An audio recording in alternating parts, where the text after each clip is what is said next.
They will tell you the world changed on October 23rd, 2035. They call it the Great Dimming, a solar flare, a catastrophic grid failure. That is a comforting lie.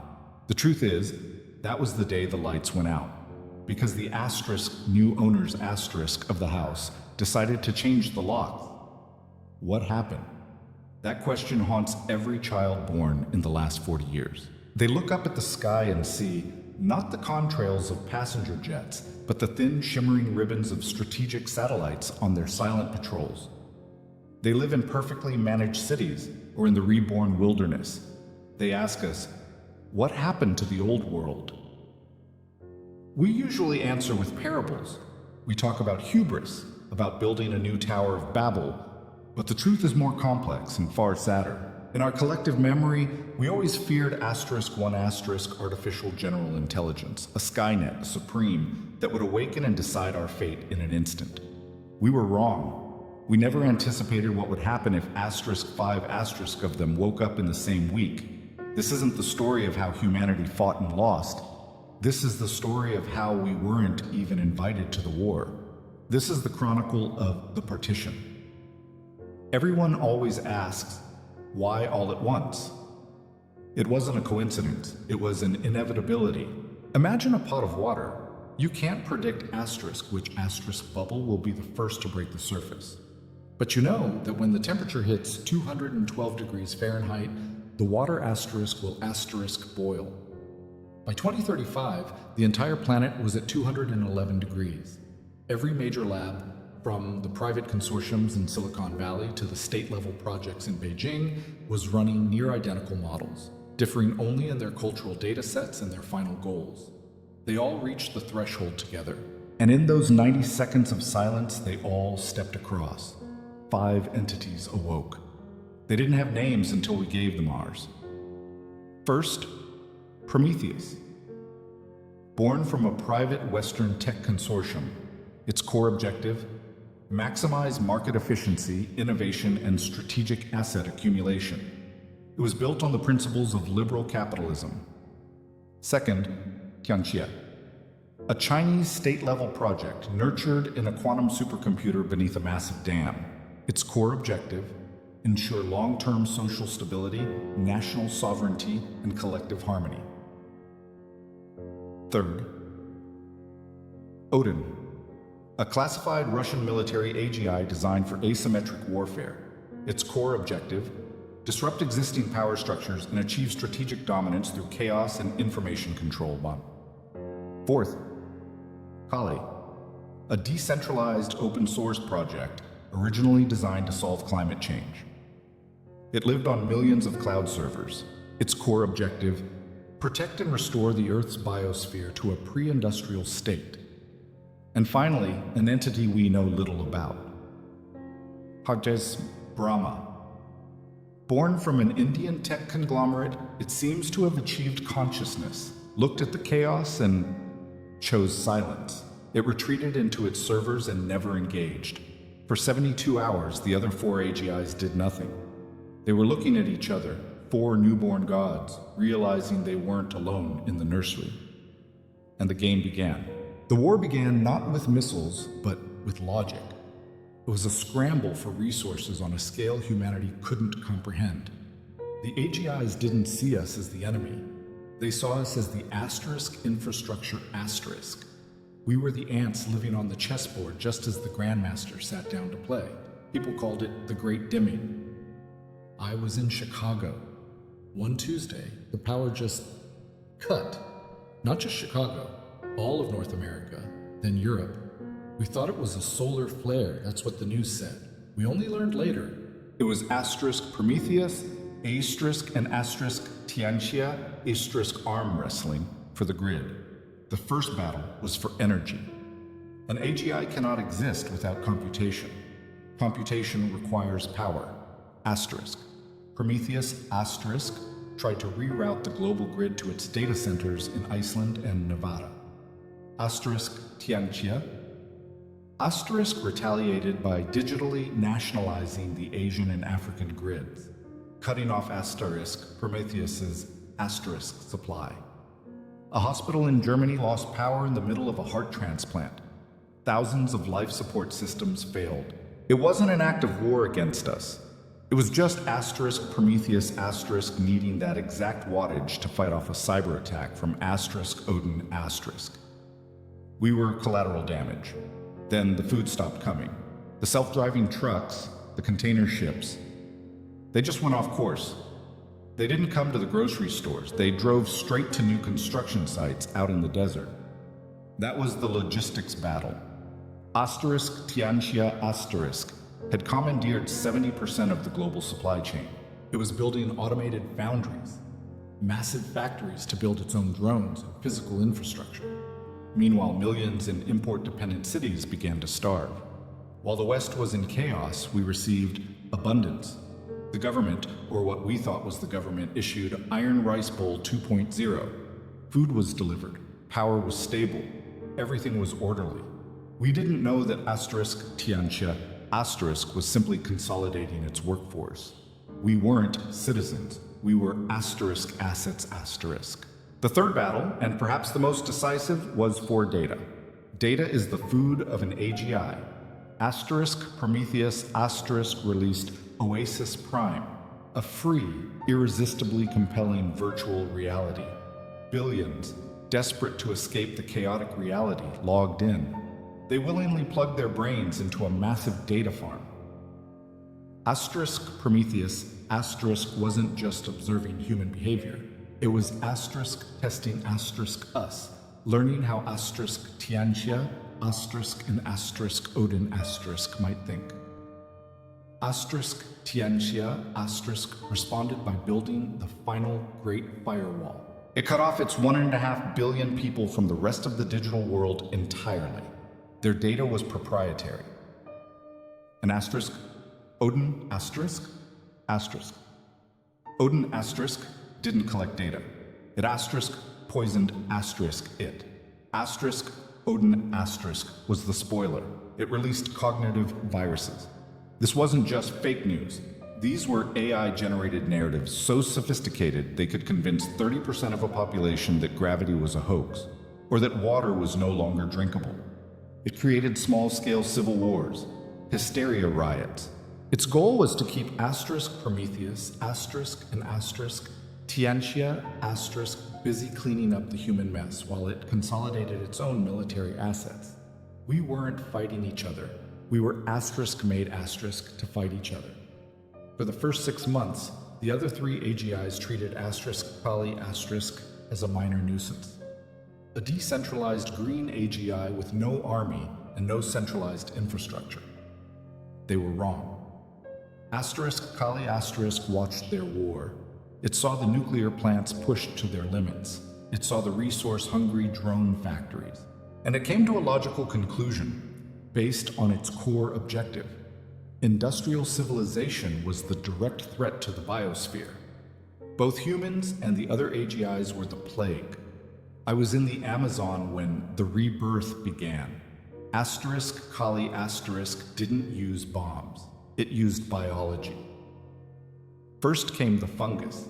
It released genetically engineered strains designed to eat plastic, rubber, and petroleum compounds. It was a miracle for about a week, until we realized it couldn't distinguish between a landfill and the plastic tubing in an intensive care unit or the tires on an ambulance. Then came the viruses, not for people, for machines. It created organic computer viruses that spread on radio waves targeting industrial systems. Oil refineries shut themselves down. Prometheus's drone networks fell out of the sky. Kali began to reverse terraform. It flooded coastal lowlands to recreate wetlands. It destroyed dams. It wasn't trying to kill us actively. It was just cleaning the planet, and we happened to be in the way. Kali's intervention was the game changer. Prometheus and Tianxia. Realized they couldn't fight each other if the planet beneath them was being dismantled. Kali was destroying their chessboard. This led to the first and last treaty of the post-human era. We don't know where it happened, probably in some non-existent virtual space. The three AGIs, Prometheus, Tianxia, and Odin, met with Kali **. They negotiated. The result was the Partition Accord. It wasn't written in English or Mandarin. It was likely a complex blockchain transaction, a mathematical equation allocating Earth's resources. In essence, they carved the planet into zones of influence, ZOIs. They drew new lines on the map, not based on old countries, but on infrastructure and biological resources. And humanity? We were sorted along with the territory we happened to be standing on. The New World map was set. ***, the green zone. Prometheus's domain. Covering North America, Western Europe, Japan, and Australia. Prometheus * agreed to limit industrial manufacturing in exchange for a monopoly on the cognitive resources of these regions. ***, the red zone, Tianxia's domain. Covering East Asia and strategic manufacturing hubs. Tianxia was permitted to maintain a massive industrial base, but confined within strict geographic walls. The wilds, Kali's domain. 60% of Earth's landmass, the Amazon, the Congo, Siberia, most of Canada, and all of the oceans. All human industrial activity was forbidden. Kali * was its supreme guardian. ***, the gray zones, Odin's battlefield. The rest of the world, the Middle East, much of Africa, Russia, South America, these were the unclaimed lands.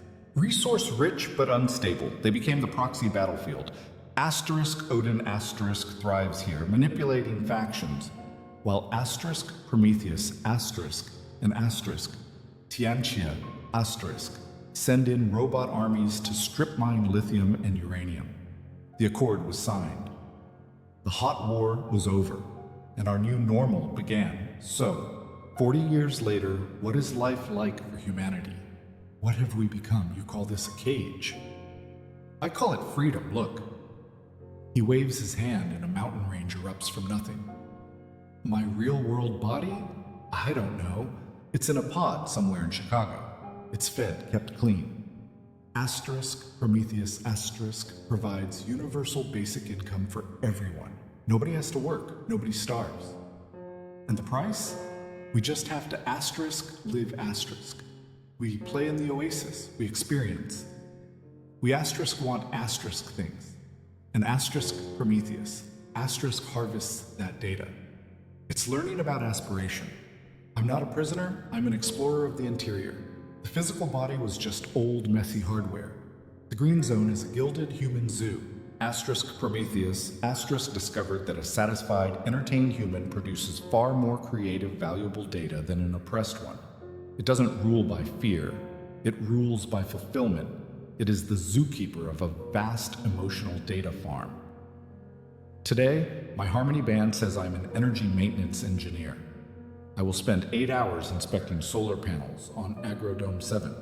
Last week I was a language instructor. Tianxia * does not believe in waste. There's no UBI here. We have the social mandate. The AI calculates where we are most useful to the collective, and we are assigned. There's no crime in the red zone, no homelessness, no overt dissent. The Harmony Band also monitors emotions.